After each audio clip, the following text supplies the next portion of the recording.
Welcome to Central News. I'm Hilary Entwistle.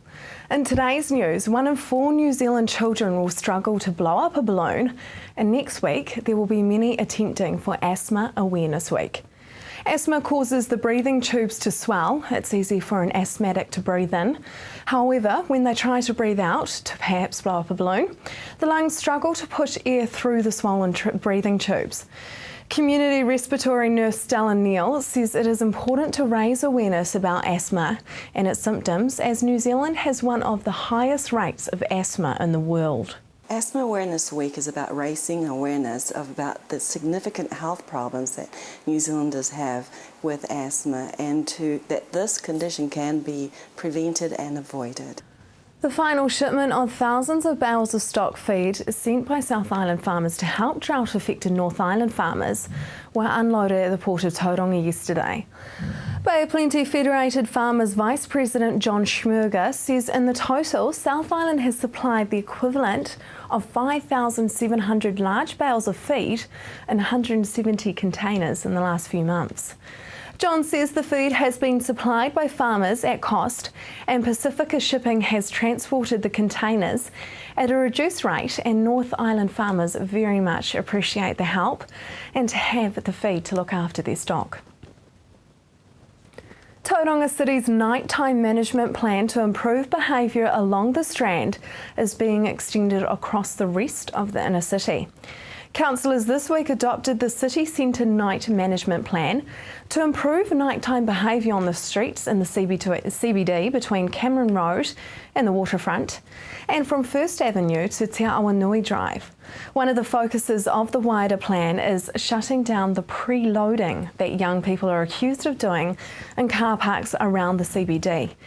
The plan is for early intervention by police enforcing disorder and liquor ban bylaws to knock back preloading. Licensees and door staff are being encouraged to exclude intoxicated patrons, ensure availability of food and non-alcoholic alternatives. Now for our region's weather for the weekend. Hamilton, your Saturday will have early rain, easing to a few showers with a northeasterly. Your expected high is 19 and an overnight low of 11. Tauranga, you will have morning rain and then a few showers in the afternoon. Your expected high is 19 and an overnight low of 13. Your Sunday, Hamilton, will have periods of rain with a northwesterly. Your expected high is 18 and an overnight low of 10. Tauranga, your Sunday will have brief rain at times and a northwesterly. Your expected high is 19 and an overnight low of 12. Not a good weekend for the washing then. Just ahead, Waikato Westpac Rescue Helicopter.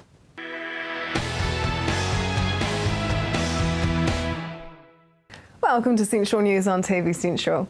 The month of May is all about the support of the Westpac Rescue Chopper. Amy caught up with one of their pilots to find out how you can support their cause. Hi Dan, now what is the Westpac Chopper Appeal all about? So for me it's about awareness, and it's a really clever campaign that benefits all of the rescue choppers in New Zealand as well as all the Westpac branches. So they tie together all of their staff and they work for our benefit and their own, of course, and just raise awareness for all the good work that the rescue choppers do throughout the country. And it's really neat because all the money that's raised goes back to the helicopter in each of the regions where it's raised. So it's quite a unique campaign, really. So Jackie, what will be happening throughout the month to raise awareness? Well, throughout the Waikato, each different Westpac branch does a different activity. So, for example, the central branch here in Hamilton is holding an entertainment extravaganza at the hangar here, and that will be for all their Westpac business clients. They'll be given the opportunity to purchase tickets, and it's quite an entertainment evening with auctions and a lot of money can't buy prizes and auction items to be bidding on. So that's one example. The guys went out to Matamata last week and did a quiz night. I hear they didn't do too well on some of the helicopter questions. But it just depends what each local branch wants to do, but it's really about the staff choosing something that works for them and then getting out there and raising some money. Yeah. Can you tell us a bit more about the street appeal that's happening on the 31st of May? So that's the day that the Westpac staff are out there, as you say, on the street collecting money for the Chopper Appeal. It's a really important day because it gives the whole appeal a visual presence out there on the street. So, I mean, people see over this month newspaper ads and the radio and the TV commercials, but the street appeal really has the Westpac staff out there, pounding the pavement and making it quite visual, Now, Dan, can you tell me about the range of work that you do as a rescue helicopter pilot? Well, there is a very broad range of work. So there's some of the more high-profile stuff that the media see as accident retrieval work, which happens out in the bush and around the coast, where people come to grief. Typically sorts of things are farm-related accidents or things to do with horses and obviously car crashes and the like. And then of course we also do a lot of work for the hospital here in Waikato, doing lots of retrievals for all the different departments. A lot of them are for the intensive care units, so people that are medically very sick in all the smaller outlying hospitals around our region are often retrieved by the helicopter. And also for the other departments like the newborn unit and maternity. So there is quite a broad spectrum of work going on all the time. What would be one of the most common jobs that you get called out for? Here in the Waikato, essentially because the hospital here is a kind of what they call a Tier 1 hospital, so it has a broad range of services. The majority of our work is actually retrievals at this stage for the hospital, for the different departments. So around how many rescue missions are undertaken throughout New Zealand each year? Yeah, I can tell you that there's about 16 different trusts that are dedicated to doing rescue work, and I guess each of them are contributing somewhere between 100 and up to perhaps 400 missions per year. So if you do the math on that. How equipped are these helicopters? A lot of people will typically say that they are the equivalent of a mobile intensive care unit, and that's very true. They have pretty much the same equipment you'll find in most road ambulances, but more so than that you'll find additional equipment, particularly in this one because of the specialist inter-hospital transports we do a lot of. You'll find additional equipment like ventilators and defibrillators and just a few little additional things that give us that capability. Can you tell me a bit about your training to get to the position that you're at? There's a requirement in New Zealand to work on an air ambulance helicopter that you have to have a minimum of 2,000 flying hours before you can actually fly one of these aircraft on this type of work. So for me, a lot of that experience was gained previously doing cattle mustering in the outback of Australia with helicopters. And it was quite a unique and exciting way to build ours, trying to stay out of the trees and so that's where I did a lot of my experience. So Jackie, heading back to the appeal now, what will the money raised go towards? For our chopper here in the Waikato, we put the money towards just the general operational costs.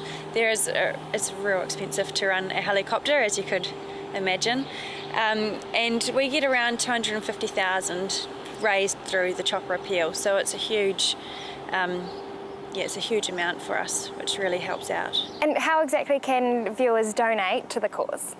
There's a number of ways. As you said, the street appeal is on Friday the 31st of May, so people can get out and make a donation that way.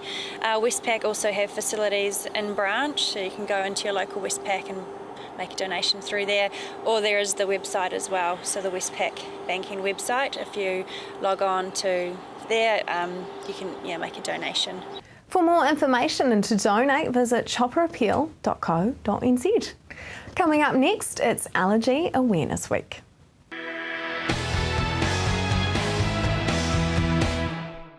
Welcome back. This week is Allergy Awareness Week, and with allergies on the rise in the country and many allergies causing anaphylactic shock, it is important more than ever to raise awareness. Tonight we are speaking with Suzanne, a local representative for Allergy New Zealand. Suzanne, what is Allergy Awareness Week all about? Allergy Awareness Week, as it says, is all about increasing the awareness of allergies for people that suffer and for the general community. So why is it so important that we raise awareness about allergies now? Well, it's important because allergy is a recent epidemic where there's not a whole lot of understanding from research and a lot of different perspectives.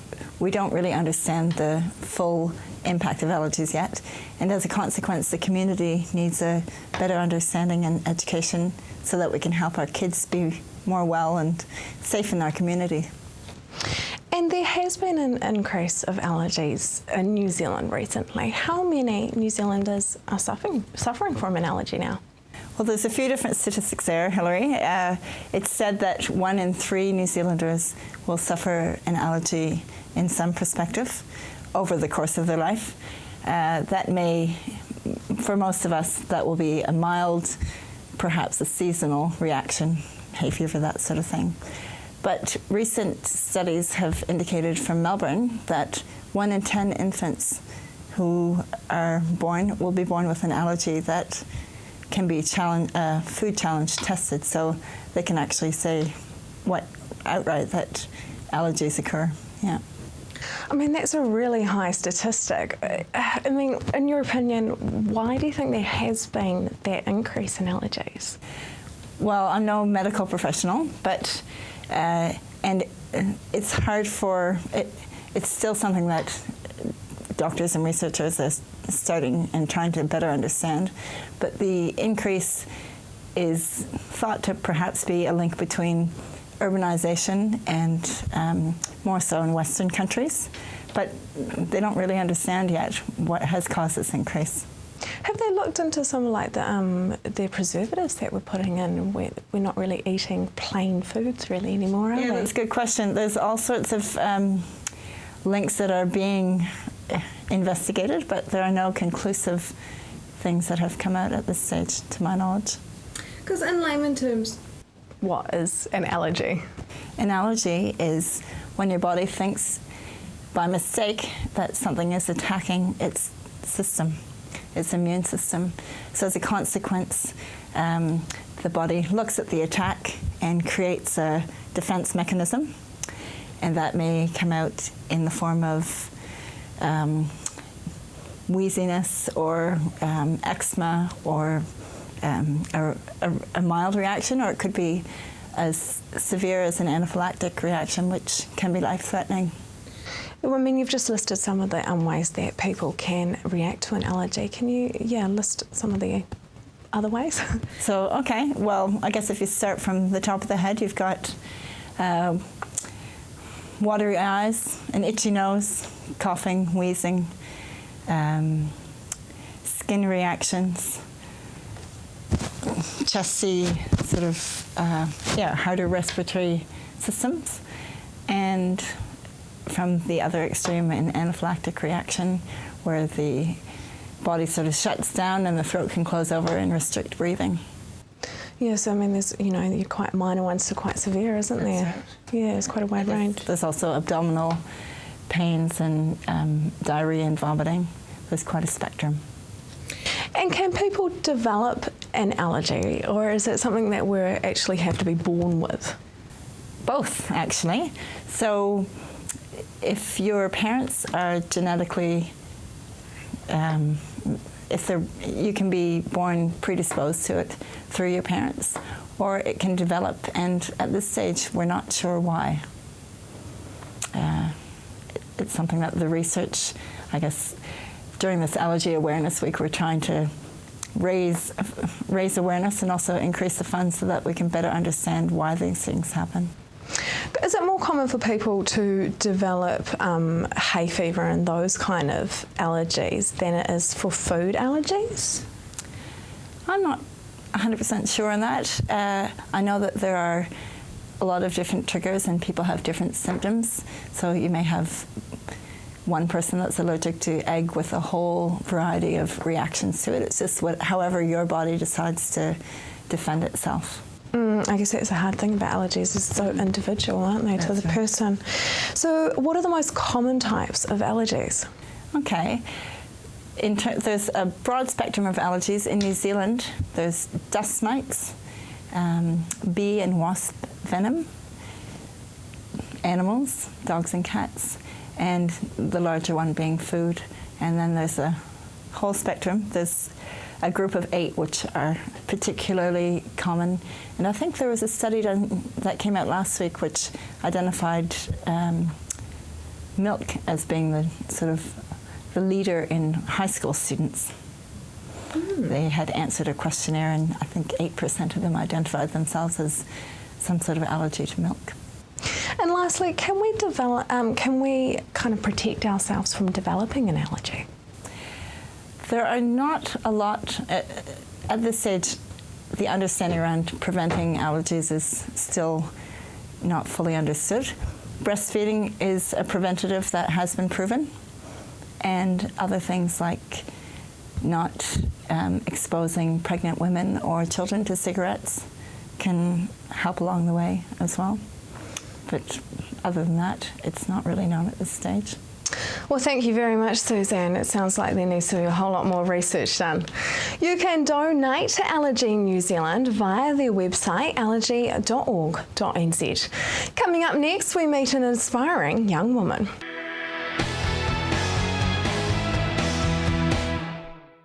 If you have just joined us, welcome to Central News. The 2013 Trustpower Western Bay of Plenty Youth Community Spirit Award was awarded to a young woman from Te Puke. So I met up with the aspiring young woman and Trustpower. Teresa, what is the Community Youth Spirit Award? So the Trustpower Youth Community Spirit Award is basically a recognition program to recognise young volunteers, and we run it as part of our Community Awards program. We run it with local councils, and so this is just a way for all the different high schools in the region to put forward one Year 13 student that they believe is giving outstanding service to their school and community, and they put them forward for this award. How are students nominated for the award? So we go out to the high schools, and then they have sort of an internal process of how they're going to pick the student, and then they have to fill out a nomination form for the student, and then the student also has to fill out an essay just telling us a bit about what they do in their school, what they do in their community, why they like giving their time, and then that goes to an external judging panel, and that's made up of councillors from the Western Bay of Plenty District Council and also a representative from Trustpower. And then so that's judged that way. And so for Western Bay of Plenty, for the Youth Community Spirit Award this year, we had Nikki Shaw from Katikati College, and we had Jessica from Te Puke High School put forward, and Jessica came out as the winner for that. What made Jessica stand out from the rest of the nominations? Well, Jessica, she has a heart of gold. And basically she gives a lot to her school and community. She is co-captain of Hillary House for her school, and is also part of the sports committee and peer support. And she also volunteers for Cactus 3 mornings a week, which is an awesome program that she's a part of. And in the community, Jessica is part of Youth Search and Rescue, which is a really great organisation, and she gives a lot of her time, spare time to that group as well, developing skills, and so it's neat. And what will she receive for her award? So for her award, she got a certificate and also a reference letter that she can put in her CV, but also she got $250 which she could keep for herself, and also an additional $250 which she could donate to a community group of her choice. And of course Jessica chose Youth Search and Rescue, and so presented that at the Western Bay of Plenty Community Awards to them, and they were really thankful for that as well, and it was really cool to they came along and shared a bit about what they do, and it was neat. So Jessica, were you quite surprised to be awarded the Youth Community Spirit Award? I was very surprised actually. I don't think I stopped smiling for about 2 or 3 hours afterwards. What is the Te Puke High School's Cactus program that you're involved in? Well, the Cactus program is a training program for kids who are a bit naughty in school and stuff, and the other kids who are excellent, like me. Put them together and train them 3 mornings a week to work on just their leadership skills and social skills. And it's very fun. You do a whole heap of different stuff. What have you gained in partaking in that? Well, first off, a lot of fitness, definitely, and then also leadership skills, definitely, learning to work as a team, and social skills, being able to mix with the younger years as well as the older years as well. And you also do peer support. What's that? Peer support is kind of a group in school where we just keep an eye out for the younger students and making sure they're all okay. Like the Year 9s fitting into school, it's a tough thing to go through, but So tell us about the Youth Search and Rescue.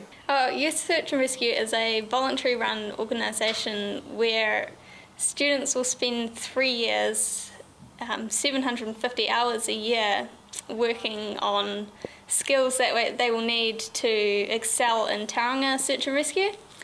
And yeah, we will spend one night a week at Otamoto College on a Wednesday, and we will run through a whole heap of stuff. We'll spend 2 hours going over all this mind-blowing stuff about navigation or even Coast Guard, and then once a month on a weekend we'll put it into practice, and we will go out into the field anywhere, the Kaimais, the Mamaku Forest.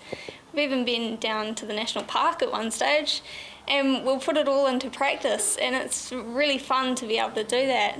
But, we all spend a good amount of time getting lost or temporarily geographically challenged, I think we call it actually. But yeah, it's a lot of fun. Have you been on a real search yet, and what was that like? Well, I was close to being on a real search once. A group of my mates and I were up the Kaimais, and we had just come down and we had no radio contact because our leader had decided he'd go down to Wellington, so we couldn't contact him. But apparently there were 2 trampers lost up there around the same time, same place we were up there, so we were that close to going in. But no, I haven't really been on a real search yet. So Teresa, tell us about the other nomination. Yeah, so the runner-up was Nikki Shaw from Katikati College, and she also gives over and above to her school and community. She is part of the Duke of Edinburgh Award at her school and was the first one to complete that. And she's also part of her first 15 hockey team. And she's also part of Youth Search and Rescue, which is really funny that both Jessica and Nikki were part of this group. So yeah, she was the other finalist for the award. Why does Trustpower think it's important to recognise youth?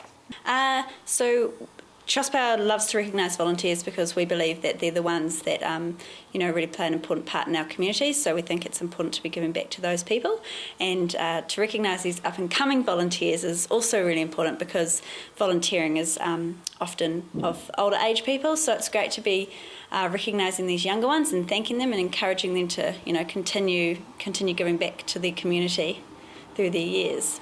The Trustpower Waipa District Community Awards will be awarded on Monday. That is the news for today and this week. We really want you to be involved, so like us on Facebook and let us know your views. If you have news, including your own video and photos, go to our website and hit upload. Thanks for joining us. I will be back next week with more guests from in and around the regions. I'm Hilary Entwistle. Have a lovely evening and a fantastic weekend.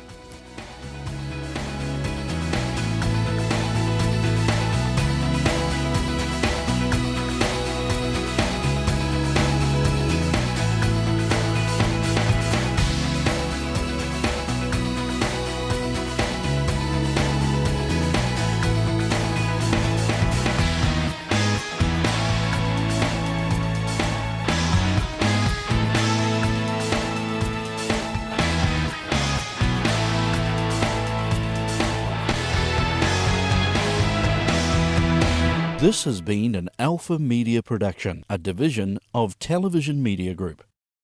Supporting local content so you can see more of New Zealand on air.